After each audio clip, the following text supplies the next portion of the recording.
Hi friends, Assalamu alaikum. Welcome to Ask Tamil. நான் உங்க சாய் ராஷிக். இன்னைக்கு நம்ம சேனல்ல தொண்டை சளினால ஏற்படக்கூடிய வீக்கம், தொண்டை வலி, வறட்டு இருமல் இதெல்லாம் வந்து சரியாக்குறதுக்கு ஒரு சூப்பரான ஹோம் ரெமெடி பார்க்க போறோம். இது வந்து பாத்தீங்கன்னா பழங்கால மருத்துவ முறை அப்படினு கூட சொல்லலாம்.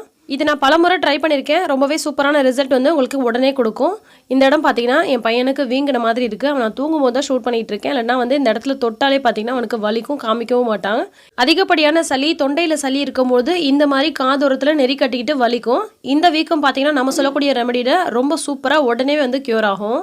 இந்த மாதிரி வீக்கம் குறையிறது மட்டும் இல்லாமல் நாம சொல்லக்கூடிய ரெமடியில் தொடர்ச்சியாக வரக்கூடிய இருமல், தொண்டை வலி, தொண்டை கரகரப்பு இது எல்லாமே பார்த்தீங்கன்னா உங்களுக்கு உடனே சரியாகும். ஸோ இந்த வீக்கம் எந்த அளவுக்கு இருக்குது அப்படின்றத பார்த்துக்கோங்க. அப்போ தான் இந்த ரெமடி நம்ம ட்ரை பண்ணதுக்கப்புறம் எந்த அளவுக்கு டிஃப்ரென்ஸ் தெரியுது அப்படின்றது நமக்கு தெரியும். இதை விட நல்லா பெருசாக வீங்கி போயிருந்துச்சுங்க. ஒரு முறை நான் செஞ்சதுக்கப்புறமா வந்து இந்த அளவுக்கு கம்மியாக இருக்குது. ஸோ இன்னொரு முறை நம்ம ட்ரை பண்ணதுக்கப்புறமா இது எந்த அளவுக்கு மாற்றம் தெரியுது அப்படின்றத நம்ம பார்க்கலாம். இதுக்கு நம்ம யூஸ் பண்ணக்கூடிய பொருள் பார்த்தீங்கன்னா ஒரே ஒரு பொருள் தாங்க. உங்கள் வீட்டில் இந்த மாதிரி சாணக்கோ அல்லது மண்பானையோட மூடியோ இருந்துச்சுன்னா எடுத்துக்கோங்க. இது வந்து பார்த்தீங்கன்னா நாமக்கட்டி. இது வந்து உங்களுக்கு எல்லா கடைகளிலுமே கிடைக்கும். அப்படி கிடைக்கலன்னா நாட்டு மருந்து கடையில் கேட்டு வாங்கிக்கோங்க. இது நெத்தியில் நாமம் போடுறதுக்கெலாம் பயன்படுத்துவாங்க. இது ஒரு விதமான வெள்ளை பாறைகள்லேருந்து வெட்டி எடுத்து செய்கிறாங்க. ஸோ இது வந்து பார்த்திங்கன்னா பழங்காலத்துலேருந்து செஞ்சு வந்துட்டு இருக்க ஒரு முறை தாங்க. நல்ல ஒரு ரிசல்ட்டும் கண்டிப்பாக கிடைக்கும். இது இந்த மாதிரி பார்க்குறதுக்கு சாக் பீஸ் மாதிரி தாங்க இருக்கும். இப்போ நம்ம செய்யலாம். இந்த மாதிரி மண்பாடம் மூடி இருந்துச்சுன்னா எடுத்துக்கோங்க. அப்படி இல்லைனா சில்வர் பிளேட் இருந்துச்சுன்னா கூட போதும். அதில் நல்லா கொதிக்கக்கூடிய அளவுக்கு சுடு தண்ணியை சும்மா ஒரு 4-5 ட்ராப் போல் விட்டுட்டு இந்த மாதிரி வந்து லைட்டாக உரசிட்டே இருந்தீங்க அப்படின்னு சொன்னால் அது வந்து கரைஞ்சி வரும். இதே நம்ம சுடு தண்ணிக்கு பதிலாக வெத்தலை சாறு இருக்கு இல்லையா, அதில் கூட நம்ம கரைச்சி விட்டு எடுக்கலாங்க. அதுவும் வந்து சூப்பரான ரிசல்ட் கிடைக்கும்.